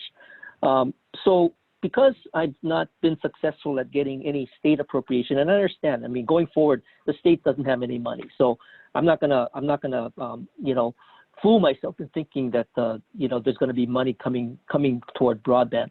So what I've done is I've applied for EDA, and I'm very familiar with the CEDS process, and I'm very familiar with the Economic Development Administration, and I submitted a grant application for cable landing infrastructure on all 4 major islands, and Hawaii Island is one of them, and one of the landing spots is in Hilo, near the Pacific Aquaculture. Now I haven't gotten funded yet, but if I do get funded, that is kind of a stake in the ground that brings strong, I guess, visibility to broadband infrastructure, and what I will claim, not by me, but by the state of Hawaii, that we are committed to broadband from an infrastructure standpoint moving forward. But again, I have to go to federal monies in order to make that happen. And so when that happens, I'll be happy to let everybody know. But right now it's in the hands of the EDA and their evaluation team. Yeah, I want to chime in on the fact that climate tech is a sector of tech more generally. And I support all the initiatives talked about today. Obviously these are not a zero-sum game. There may be competition at times for limited funds, but this should be a non-zero-sum game in terms of all these initiatives being highly helpful for Hawaii in many different ways. But on climate tech, which is my focus personally, the governor and each of the county councils have passed resolutions declaring an emergency declaration for climate change. This is a year ago, and obviously the pandemic happened in the last 9 months, and so it's not surprising that not a whole lot has happened on climate in the last year in Hawaii. But it's good to see that leadership did step up and pass these proclamations acknowledging there is a climate change emergency, and in the long run, of course, this is a far bigger emergency than the pandemic itself. And so we're hopeful that we will return to that focus for too long, recognizing it's not only about being more green and better for the planet in the long term, it's also very much about job creation in the near term. And that's what the Green Conservation Corps is about. That's what about having the county itself step up and be fully renewable by 2030 is about. That's what going fully EV for vehicle transportation is about. So there's a lot of room in the near term to really hit all these initiatives in terms of job creation, climate tech, tech more generally, education, and being locally self-reliant. Yeah, I would say, going back to Ashley's question tied in, there are kind of 2 types of leadership. There's transactional and there's transformational. Transactional is business as usual. That's where people this is, what happens every day. And it's not really, it's about positions and power. Who's in power now? Who can do this? And when we kind of have that mindset, we think of the people in the power, oh, they have everything. They make the choices, I don't. We're in the middle of a global pandemic. And in the midst of this crisis, I think we have to really look on the flip side. This is a huge opportunity, I think, especially for Hawaii. And it's an opportunity for transformational leadership, which doesn't depend on people in power. It depends on the people. It's not, you know, based on positions, it's based on situations, and it's organic, and people rise to the top. And we see this happening right now. People in the midst of this crisis really putting forth kind of bold ideas, because I think what we're seeing during this time is business as usual has been taking us down this road for a long time, and it's going to further damage the environment. And so it is a time for transformational leadership and thinking, where we have to do all the things that Tam just mentioned and that Bert and Hink have been talking about, of, you know, really emphasizing broadband, really emphasizing, you know, education that recognizes multiple intelligences. We've been doing this traditional system of education where, you know, it's about testing. And yet we know for a fact there are many different types of intelligences that, you know, if you focused on those, kids can thrive. And we just have to, as a former teacher, I saw some of those brilliant kids checked out because, you know, they just weren't being challenged. And so the more we challenge this, and this opportunity I'm talking about is, during this pandemic, we've had to focus on online classes to a large part. So it's made the need for this broadband kind of equity movement so crystal clear. But now that we have it, our classrooms can be open to so much more information.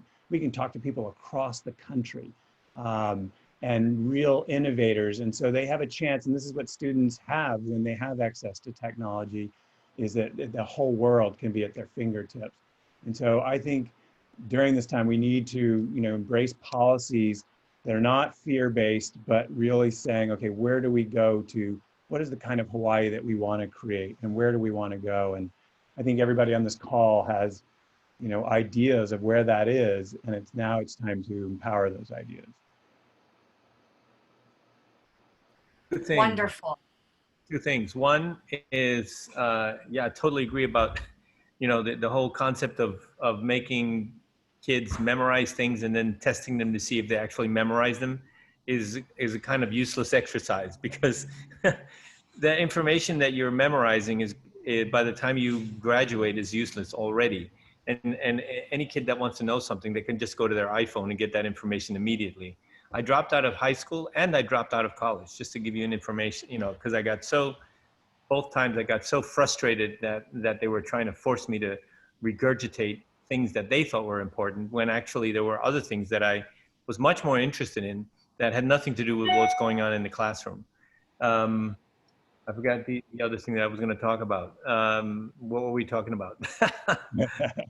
Maybe my memory, I should have studied more and memorized more so that I wouldn't have such a bad memory, but it'll come to me. It's okay, Hank. We're going to come back to all panelists in about 20 minutes for some closing comments. So if you remember it before then, you can still provide that to the group. At this point, we're going to go ahead and transition. There are some questions in the chat that have already been answered, and there are some that have not been answered. And so for those of you that popped the question into the chat and you feel that hasn't been answered yet, go ahead and just turn on your microphone and feel free to ask that. This is also open to questions that haven't yet been put into the chat. If you'd like to go ahead and unmute yourself and ask a question to the panelists, this is the time for participants to engage. I would actually like to start, because we're looking at our next panel being that of health and wellness. So Sally and Cheta, thank you for joining us. And, you know, Sally is one of our experts in the field of public health here on Hawaii Island. We're very fortunate to have her here. Sally's question is in the chat, but Sally, if you'd like to unmute yourself and share any additional context for that question. Sure. Aloha, Farah, and thank you. I'm sorry, I jumped on a little late, so I was really hesitant to put my question in the chat, but I felt like it was an area that I apologize for the road noise. For Hawaii Public Health Institute, we are really looking at the digital divide and just starting to do our own research in the public health lens. And as we moved everyone, especially in the early stages of COVID, into our shutdown order to digital medicine, telehealth, digital education. And now with our youth, we've stayed there for 6 months. Being from the rural community, being the Hawaii Island Rural Health Association president, we're really concerned about the equity issue. Do we have the infrastructure for everybody to move to these platforms? And are we providing our families that need to leave their kids at home and go to work with the ability to know that their kids are actually learning? And where can we look at the digital divide from a public health issue? Because we really want to, bring attention to this effort, if we can, at Hawaii Public Health Institute, and elevate the policy and system changes that need to be done. So, there's several health professionals that are on in the broadband Hui, and one of them that I would recommend connecting with is Christina Higa, who you probably know. She's over at the University of Hawaii at the PBRTC or something, Pacific Basin Telehealth Resource Center, and we've kind of drafted a. It's in the early stage. What I tried to do is put a shared vision of what kind of broadband means to everybody, and it really starts off with a digital equity declaration. But we're starting to put the meat to that declaration. In the declaration, there will be addressing things like access, adoption, and literacy. So those are some of the key areas that we want to. And then so we had a gathering this past week, and we went through a process called Smallify. Many of you probably familiar with Smallify, and it was kind of a design thinking process where we got a whole bunch of ideas on what would constitute a declaration and what would be some of the things that would be addressed by it. And so we're trying to hone that down into something that could either be shared on as a bulleted declaration, or even as a graphic. And so when that becomes available, I'm happy to share it, and I try to provide updates in the broadband Hui, and give everybody a chance to provide some feedback. But let me assure you that we're working on it, and if you want to connect with Christina, please do.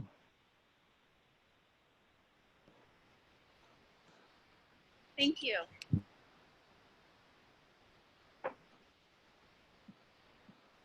I'll jump in real quick.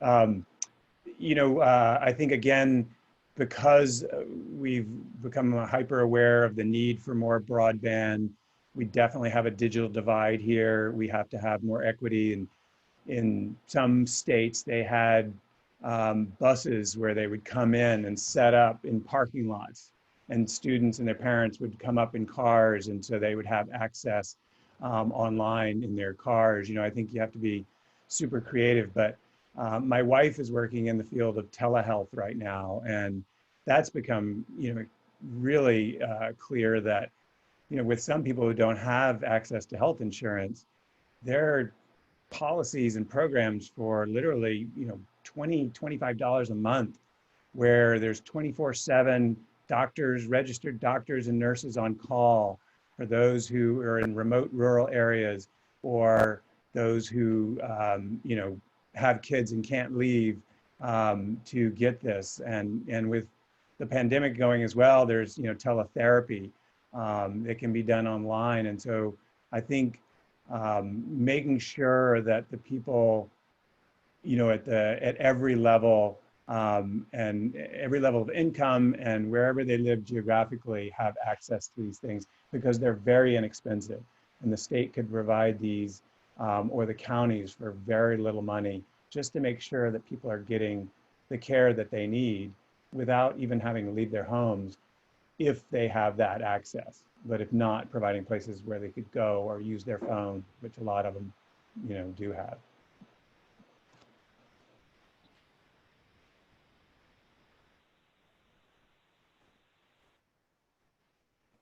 Hi, this is Heather Kimball. Can I expand on the question that I put in the chat? Absolutely.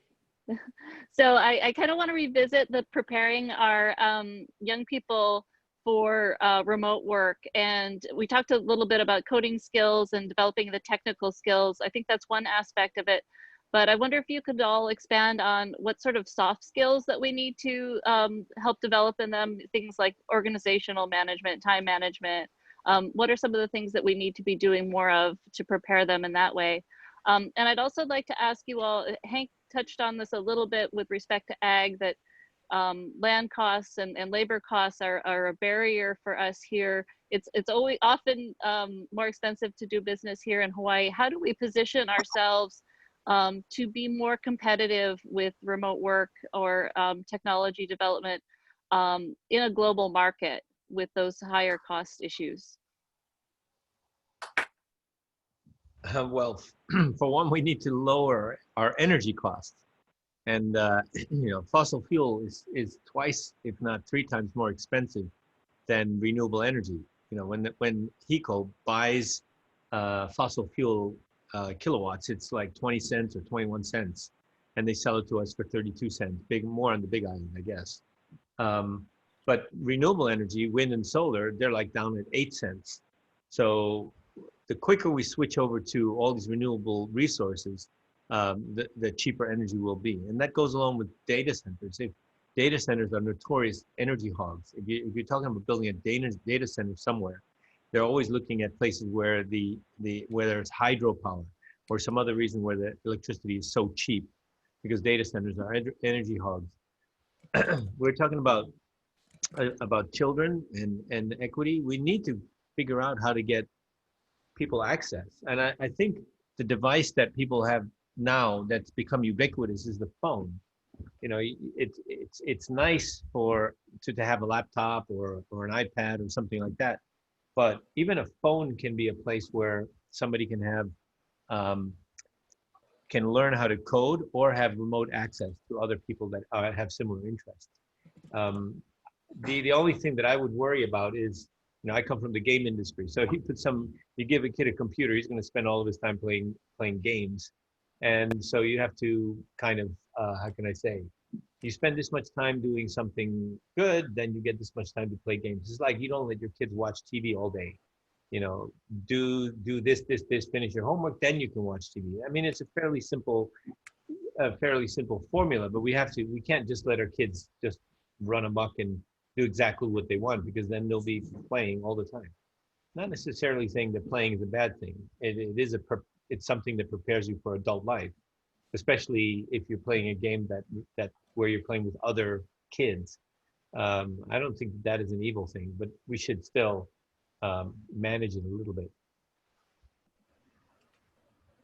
Regarding the question about soft skills, I was pretty impressed by some of the robotics competitions where they weren't just talking about how to build a robot or build a like in the case of I think it was sea perch, and oftentimes because I do the radio show, I get called in to be a judge or something, and what I was impressed upon is the fact that they have teams of students that aren't necessarily all sort of destined for computer science or engineering. Some of them are on the team because they can help do the presentation, or they can do some of the financial aspect of it, or they can actually go on the radio and speak about the project, right? And so a lot of those types of skills are brought out as a result of being a part of those teams. And those programs like CPERCH, as an example, purposely look for cross talent in the team. And similarly, I think, like the accelerators that I'm familiar with, like Blue Startups, I mean, when they look at a team, they look at the cross section of the team. So from a childhood education standpoint, obviously problem solving is really important, but even the skills to communicate, any kind of skill that you can expose a student in terms of writing, in terms of speaking, getting in front of a crowd and articulating their ideas, those are really, really important. In fact, I tell a story. I mean, it'll be fast.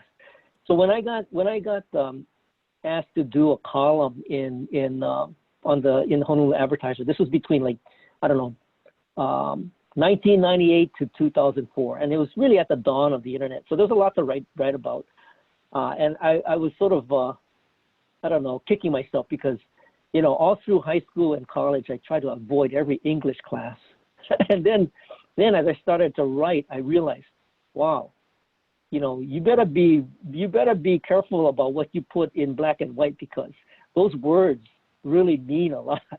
And so it really became clearly obvious to me that writing was so important.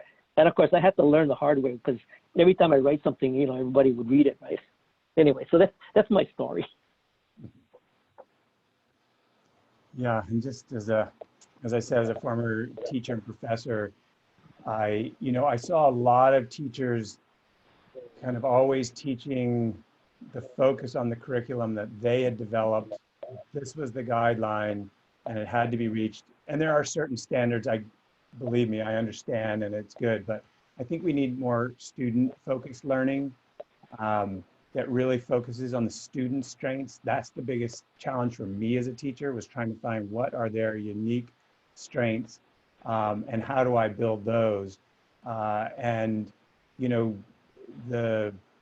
kind of SEL, the social and emotional learning, is something that we also need to get back to. And so it's a weird combination of, it has to be, we have to get them to be more independent where they can learn on their own and be more autonomous.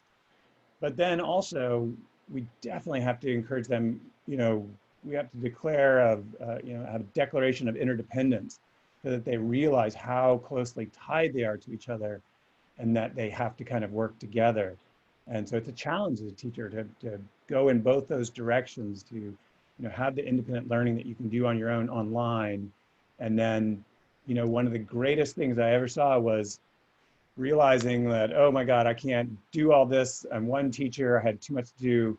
And then starting to ask the students to help the other students in certain areas where people were like, well, he's not the smartest person in class, or something. They had stereotypes, but this kid knew everything about this subject, and all of a sudden he became a leader in their eyes.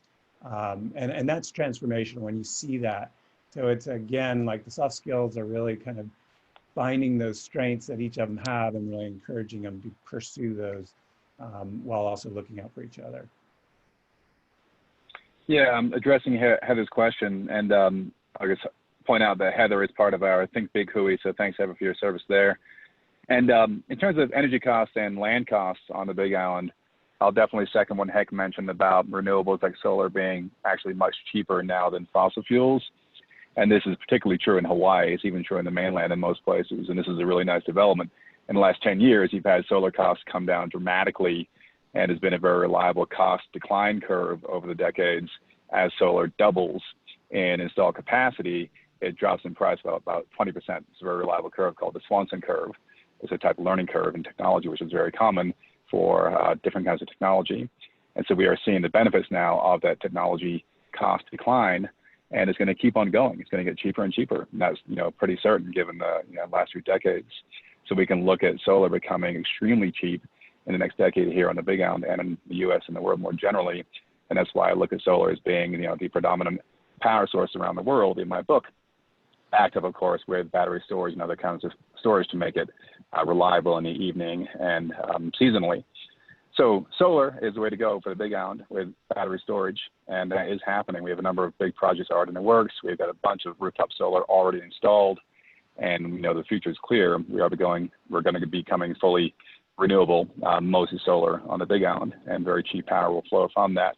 If companies come in and install their own solar on their own rooftops or ground mount solar, they'll have even cheaper power. They won't have to pay utility costs at all. They can be off grid and enjoy the benefits of abundant sun. Land costs, of course, on the Big Island can be quite pricey, as in Hawaii more generally. They can also be quite cheap. The Hilo side of the island and the Kau side of the island are pretty affordable compared to other parts of the island and other parts of Hawaii for sure. So I think local ag and other local technologies can be done pretty affordably here in Hawaii, despite the common perception that it's really expensive here. I just wanted to comment on the education side of it. I watched a movie called High Tech High. Has anybody else seen that movie? It's amazing. It's a high school, and at the beginning of the semester, the students are brought together and they form groups, and they amongst themselves decide what is the project that they're going to do for the semester. And at the end of the semester, they have to demo their project, whatever it is. It could be a musical, it could be a piece of technology, it could be whatever it is they want to do. And they have to show it on demo day. And on demo day, all students, parents, friends, and family, everybody can come to demo day. And that is when they show off their project. And they have to talk about it, they have to show off their project. The point of this is, it is a way, I mean, that is the way work gets done. You get put into a group, and then you have to figure out a problem, come up with a solution, and do something. And the place that I've actually seen it happen in Hawaii is HPA. There's the energy, I forget what his name is, but sorry?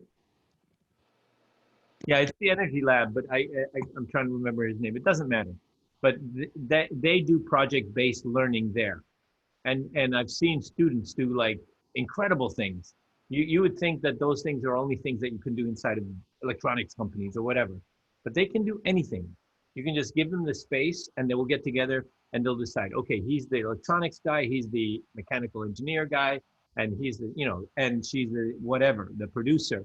All these roles, people get into these roles, and they actually learn how to role play in that situation, which is much more similar to work in the future than having to regurgitate things on tests.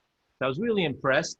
The guy who made that High Tech High movie went around the country looking for a situation that had high school that was interesting, and he basically went to 49 states. He never came to Hawaii. Otherwise, he would have featured HPA in that movie. So it's just, I'm just throwing it out there. Wonderful. Being mindful of the time, we're ending our 2 hours together here very shortly. And it's been our practice that we allow each of our panelists, just like we opened up with opening comments, to share any final closing thoughts.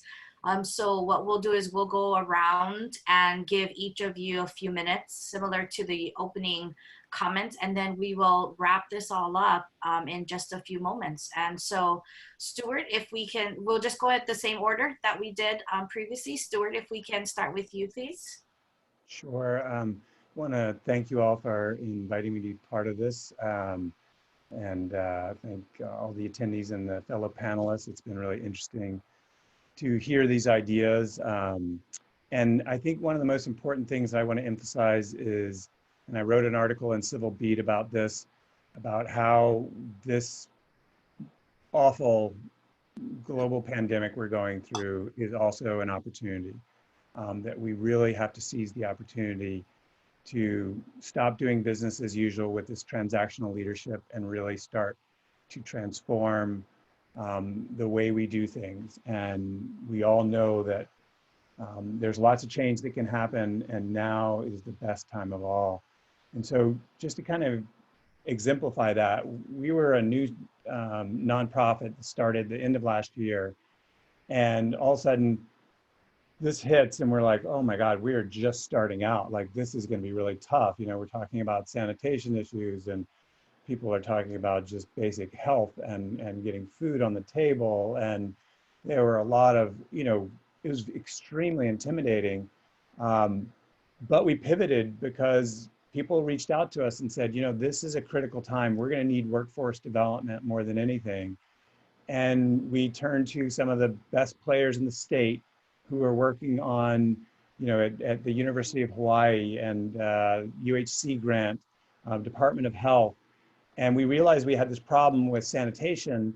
And we also suddenly realized this challenge of how are we going to get all these cesspools converted was one of the biggest job opportunities we have, that we could create thousands of jobs by doing this. So, all of a sudden, it was kind of an existential threat. Are we going to make it through this, pandemic as a small nonprofit to now we're taking on 10 new CARES Act funded workers to expand this program. We're talking to federal agencies, and we've done 25 presentations in the last 3 months, and people are fascinated by it because, again, we saw that in the midst of this crisis there was an opportunity. So I think all of you know that. I'm probably preaching to the choir, but my dad was a minister, so it comes naturally. But I really, want to encourage you all to look at this, continue all the great ideas are going, and let's just beat the drums for, we've got to, get rid of that digital divide. We've got to get broadband access to every student and every household, because we can create something very different here, and there are a lot of opportunities that are going to come out of this. So thanks again for letting me share some of my thoughts and ideas. Appreciate it. Thank you, Stuart. Tam, we'll go to you next. Yeah, I'm a silver linings kind of guy, and I think one or two major silver linings from the pandemic are a renewed and really robust focus on local resiliency, self-reliance, and this is good for all the obvious reasons, hurricanes, possible wars, future pandemics, etc. So this is really a good thing that we are now kind of getting more serious about resiliency, and we're also getting more serious about climate tech. So this again is job creation, helping the planet, getting more self-reliant, really all major wins. And so climate tech, green tech, communications tech, space tech, these are all things that Hawaii can really excel at and really should be excelling at. And we do have an amazing quality of life on the Big Island, particularly of a lot of land that isn't being used. It could be used pretty productively. We have potential for really cheap power, like I talked about with solar plus battery storage. So I think we really are on a great path here, and just need to maintain some some diligence and keep working the phones and the email and making things happen. I'm thinking in a few years we'll really start seeing the benefits. Thank you for having me. Thank you for joining us. Next we'll go to Bert. I want to thank you all for having me on the panel, and it's been enjoyable. When in the beginning I thought 2 hours, wow, that's kind of a long time. Can we even fill 1 hour? But I'll leave it to Hank to fill in all the time, because he's a good guy. He's a good got a lot of stories to tell. So this 2 hours went by super fast. I given the opportunity to say something that I think reflects what the other panelists kind of brought up, and we're all interconnected. We're all interconnected, and we all have an opportunity to do the right thing. And so even though we have challenges, and Hank knows, we've been working on broadband for the last dozen years, and it still hasn't shown the fruits of all of that labor. I quote something from one of my favorite movies, Clint Eastwood and the outlaw Josie Wales. And this was said by Chief Dan George. He said, "I endeavor to persevere." So please, everybody, just endeavor to persevere. Wow. Yeah. Thank you for that. And Hank. There you go. So, there's always people who say it can't be done in Hawaii, and I like to prove them wrong. So, I studied computer science and Dungeons and Dragons when I was in college, and there were no jobs, and so I left. And then fast forward, I started Blue Planet Software in Hawaii at the Manoa Innovation Center, and I couldn't get the right people and so on, and so I ended up in San Francisco. But in 2002, I came back. And there was an Act 22 anyway, there was a way for me to start a business in Hawaii. And this time I started a company in Hawaii, and I kept it in Hawaii until I sold it. It was in 3 years.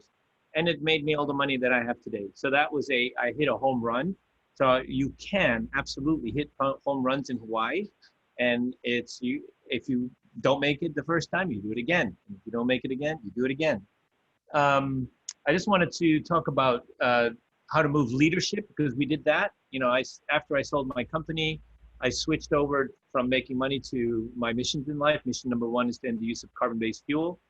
I remember sitting in a meeting with Linda Lingle, and she told me that I didn't know what I was talking about.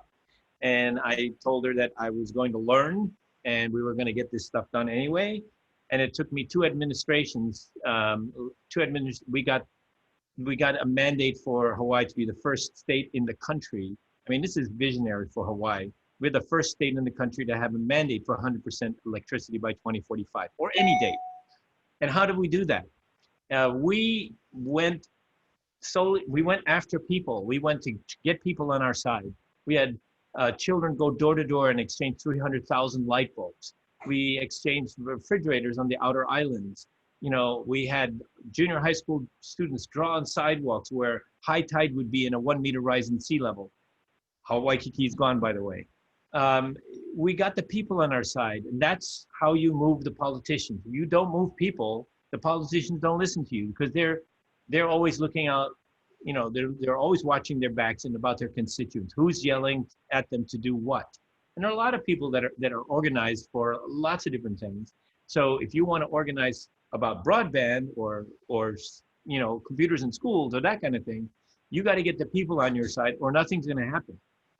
If you had, like, I don't know, 20,000 people on your side, Ashley, Ige would not have vetoed your project. I mean, that if there's enough people, if there's enough pressure on the back of the politician. And the last thing I wanted to say, we've been talking about renewable energy 10, and you haven't mentioned geothermal. I was going to. I didn't run out of time. Okay, whatever. The geothermal is like, we have enough geothermal under the Big Island to power the entire state for the rest of time.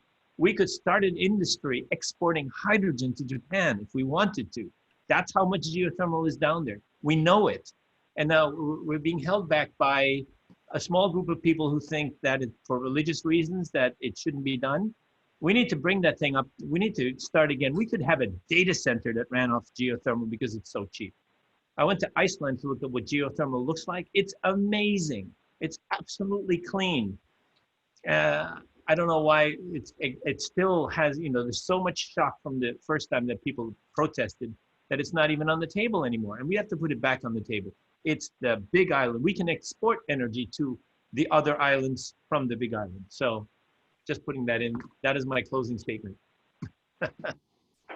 Awesome. Thank you. Thank you for that. And I will attempt to pull this all together because, like Bert had said, right, this was a really quick 2 hours. And even with that, Hank's comment just now highlights that we weren't able to get to all of the topics that we had attempted to. And in the planning of this just last week, we decided that it was already too much to take on. And so we have added the November session, which originally wasn't even part of our plan.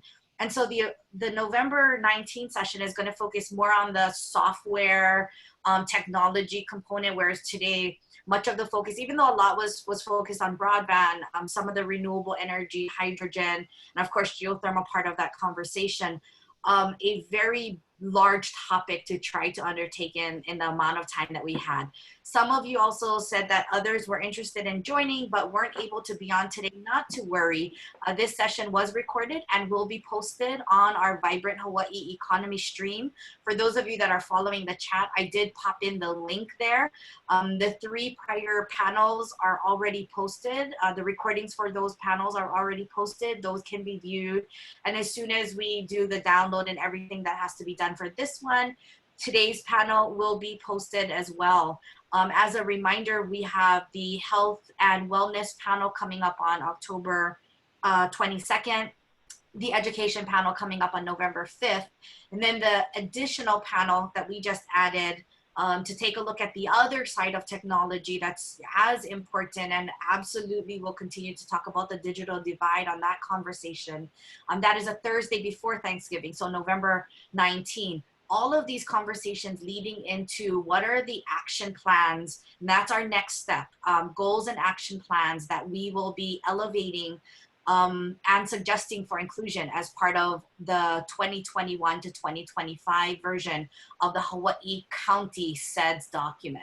So thank you to all of our panelists today for your contribution to the discussion and to the great work that we all have individually and collectively in front of us for a vibrant Hawaii together. Mahalo everyone, and hope to see you all on a future panel discussion. Thank you. Mahalo. Aloha, mahalo.